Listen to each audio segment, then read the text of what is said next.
అయితే ఈ మూవీ చూసినప్పుడు ఆ బ్యాక్‌గ్రౌండ్ స్కోర్ కానీ, మ్యూజిక్ కానీ, లేదంటే సాంగ్స్ కానీ చాలా బాగున్నాయి అనిపించింది. సో, మ్యూజిక్ డైరెక్టర్ గురించి మీరేం చెప్తారు? మ్యూజిక్ డైరెక్టర్లు ముగ్గురు నాకు యాక్చువల్‌గా. అంటే ముగ్గురిని ఎందుకు పెట్టారు? ముగ్గురిని ఎందుకు పెట్టాల్సొచ్చిందనంటే, మనకు జర్నీలో ఎట్లా అంటే, ఇప్పుడు సినిమా అంటే స్వభావాలతోటి చేసే పని. హ్మ్. వాళ్ళు అంటే నా ఫ్రెండ్సే వాళ్ళు బేసిక్‌గా. హ్మ్. వాళ్ళకేంటిదనంటే, వాళ్ళు ఒక ప్యాటర్న్‌లో ఉంటారు వాళ్ళు. అంటే commercial pattern at the same time ఒక డిఫరెంట్ ప్యాటర్న్‌లో ఉంటారు. నా ప్యాటర్న్‌లో తీసుకురావడానికి చాలా కష్టం అనిపించింది. వాళ్ళంటే వాళ్ళ స్వభావాలే అంత. ఇక మనం దానికి చాలా ఇబ్బంది పడ్డాను. అదంతా అనవసరం ఇప్పుడు. ఎందుకనంటే మనుషులంటే అంతే ఇక మనకు. అంతే. ముఖ్యంగా సినిమా అంటేనే అంత. నేను ఏ రోజు బాధపడలేదు. అయితే నేను ఈ ఫస్టు ఈ ఒక మ్యూజిక్ దగ్గరికి పోయి, "అన్న మీరు ఒక 4 పాటలు చేయండి. ఒక బ్యాక్‌గ్రౌండ్ మ్యూజిక్ చేయండి అన్న" అని చెప్పేసేసి ఒక పాటకు నేను ఆల్రెడీ ఇంకొక మ్యూజిక్ దగ్గర కమిట్ అయినానన్న. అది మీరు చేయలేరు మీ స్టైల్ ఆఫ్‌లో. ఎందుకంటే అతనైతే బాగా చేయగలుగుతాడు అని చెప్పేసేసి అన్నాడు. ఆయన ఆ పాట చేయడానికి కూడా నాకు ఇబ్బందయింది. హుహు. అంటే నేను ఇప్పుడు రిఫరెన్స్ ఇవ్వడము, at the same time negligence ఆ జర్నీలా అంటే వాళ్ళు చేయనందుకు నాకు బాధ లేదు. హ్మ్. ఆ ట్రావెల్‌లో మనిషిని హ్యూమిలేషన్ చేయడము, హ్మ్. ప్రోడక్ట్‌ని చిన్న చూపు చూడడము, మన యొక్క అంటే మన ఆలోచనలను చిన్న చూపు చూడడము, అది నాకు ఇబ్బంది అనిపించింది. నేనేమంటున్నా అంటే నేను ఎక్కడైనా గాని ఘర్షణ వాతావరణం నాకు ఇంట్రెస్ట్ ఉండదు. ఏదైనా నేను చెప్పడానికి ప్రయత్నం చేస్తాను. అతని ద్వారా కాకపోతే ఆల్టర్‌నేట్ వెళ్ళిపోతాను. ఓకే. మీ మనసులో ఏముంది కంప్లీట్‌గా చెప్పేస్తారు. ఇది ఇలా ఉంది ఇది అనేసి. ఇలా ఉందని చెప్పేసేసి మళ్ళీ అతనితోటి ఓన్లీ సాంగ్స్ చేపించుకొని, మళ్ళీ అతను ఇంకొకటి ఏంటి 'సురేష్ బొబ్బిలి' దగ్గర ఒకటి మ్యారేజ్ సాంగ్ చేపించుకొని, బ్యాక్‌గ్రౌండ్ మ్యూజిక్ వచ్చేసరికి మళ్ళీ ఎట్లా చేయాలని అనుకున్నప్పుడు నాకు చైతన్య అన్న ప్రిన్స్ ఆయన అన్నపూర్ణ ఫోటో స్టూడియోస్‌లో ప్రిన్స్ హెన్రీ అని చెప్పేసి అతని దగ్గరికెళ్ళి బ్యాక్‌గ్రౌండ్ మ్యూజిక్ చేయించుకున్నాను. వాళ్ళు నాకేంటిదనంటే ఒక ఆపరేటర్‌లు అంటే ఒక మ్యూజిషియన్ లెక్కనే టూర్స్‌లోకి ఉపయోగపడ్డారు.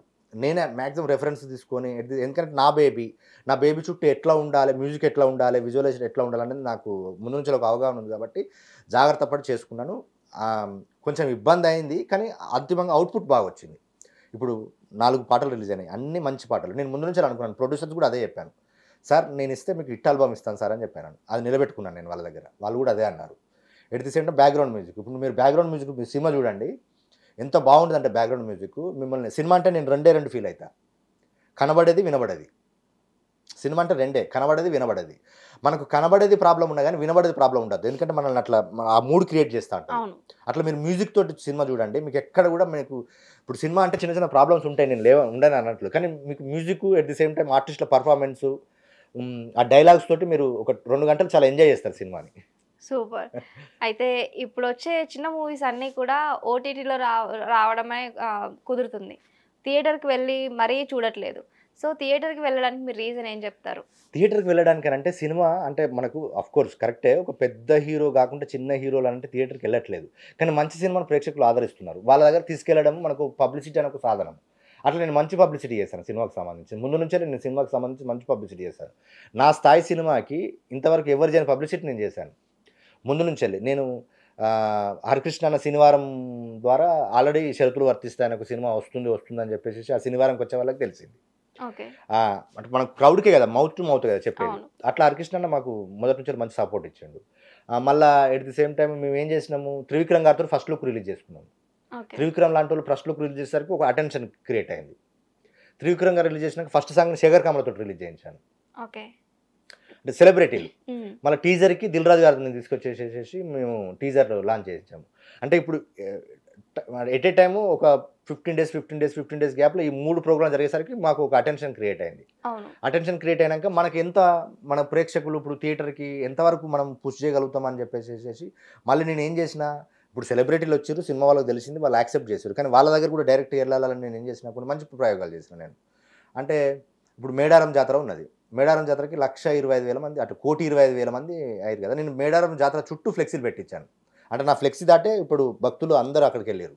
ఓకే. షరతులు వర్తిస్తాయి ఫ్లెక్సీ దాటి అక్కడికెళ్ళిర్రు. అంటే అందులో 1,25,00,000 మంది కనీసం ఒక 10,00,000 మందన్న చూడరా?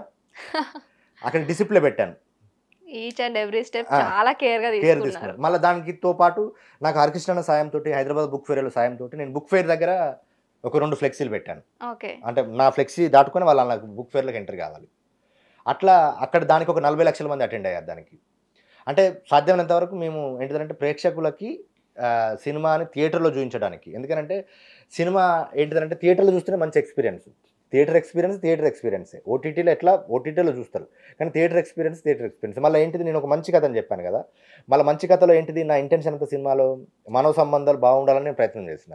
మానవ సంబంధాలు బాగుండాలని చెప్పేసి నేనేం మళ్ళీ అంటే ఉపోద్గతలు ఏమీ లేదు, మంచి ఎంటర్టైన్మెంట్ చెప్పిన. ఇప్పుడు థియేటర్ అంతా ఏంటిది, థియేటర్ తోటి మనకి ఎంతమంది అదొక చైన్ సిస్టమ్ కదా థియేటర్ నుంచి వెళ్ళి, అట్లా వాళ్ళకి కూడా హెల్ప్ అవుతుంది కదా, మనకు ఒక మంచి సినిమాని చూసిన వాళ్ళకి కూడా హెల్ప్ అవుతుంది కదా అని ఈ ప్రయోగాలన్నీ చేసి థియేటర్కి ప్రేక్షకులను తీసుకురావాలని చెప్పేసి థియేటర్లో మనకి అంతిమంగా ఏంటిది సినిమా ఏంటిదంటే, ఇప్పుడు ఓటీటీలో మనం మనకు సింగిల్ ఎక్స్పీరియన్సే ఉంటుంది. థియేటర్లు అంటే మల్టిపుల్ ఎక్స్పీరియన్స్ ఉంటుంది. ఇప్పుడు మనం కొన్ని నవ్వకపోవచ్చు, కానీ థియేటర్లో ప్రేక్షకులు నవ్విన దానికి మనం రియాక్షన్ ఇవ్వచ్చు. లైక్ వేరే క్యారెక్టర్స్ని చూసినట్టయితే అవి మీరు ఎలా డిజైన్ చేశారు? అంటే అదే ఇప్పుడు చిరంజీవి విజయసేన్తో పాటు ఇంకా మిగతా రాజేష్ అని ఒక క్యారెక్టరు, సన్నీ అని ఒక క్యారెక్టరు, శంకరన్ అని ఒక క్యారెక్టరు, మన సన్నీ వైఫ్ క్యారెక్టరు, రేణుకక్క అని క్యారెక్టరు, అట్లా మంచి క్యారెక్టర్లు. అన్ని క్యారెక్టర్లు అన్నీ ఏంటంటే మన నిజ జీవితంలో జరుగుతున్నాయి, మన నిజ జీవితంలో చూస్తున్న క్యారెక్టర్లే. అంటే ఒక సమస్యకి వాళ్ళు ఎట్లా రియాక్ట్ అయ్యారు, ఒక సమస్యను రియాక్ట్ అయినప్పుడు వాళ్ళు ఎట్లా స్పందించారు, అసలు ఆ సమస్యలోకి ఎట్లా వెళ్ళారు అనేది చాలా జాగ్రత్తగా చేసుకుంటూ వాళ్ళ క్యారెక్టర్ యొక్క పరిణామ క్రమం ఉంటుంది. మనకు సినిమాలో క్యారెక్టర్ పరిణామ క్రమం చాలా వరకు ఉండదు. క్యారెక్టర్ ఉంటుంది, క్యారెక్టర్ యొక్క క్యారెక్టరైజేషన్ ఉంటుంది, మనం క్యారెక్టరైజేషన్ అంటాం. ఆ క్యారెక్టరైజేషన్ కూడా మంచిగా డిజైన్ చేశాను. అంటే 1 hour ఉండే హీరోది ఎట్లుంటుందో 1 minute ఉండే ఒక చిన్న క్యారెక్టర్ కూడా ఒక పరిణామ క్రమం ఉంటుంది. ఆయన ఒక మొదలు, మిడిలు, ఆయనకు ఒక ఎండు కూడా ఉంటుంది ఆ క్యారెక్టర్లకి. అట్లా చాలా జాగ్రత్తగా డిజైన్ చేశాను క్యారెక్టర్లని. ఇప్పుడు నేను నమ్మకంగా ఏం చెప్తున్నానంటే, మీరు అడిగిన దానికి ఆ 20 క్యారెక్టర్లలో మనం రెగ్యులర్గా అంటే ఇప్పుడు అరే ఈ క్యారెక్టర్ మా అక్క లెక్క ఉన్నది, ఈ క్యారెక్టర్ నా ఫ్రెండ్ లెక్క ఉన్నది, ఈ క్యారెక్టర్ మా బాస్ లెక్క ఉన్నది, ఈ క్యారెక్టర్ ఓకే అని ఎవరినో ఒకటి రిఫ్లెక్ట్ చేసుకుంటారు ఆ క్యారెక్టర్లని. అట్లా డిజైన్ చేశాను నేను క్యారెక్టర్లని.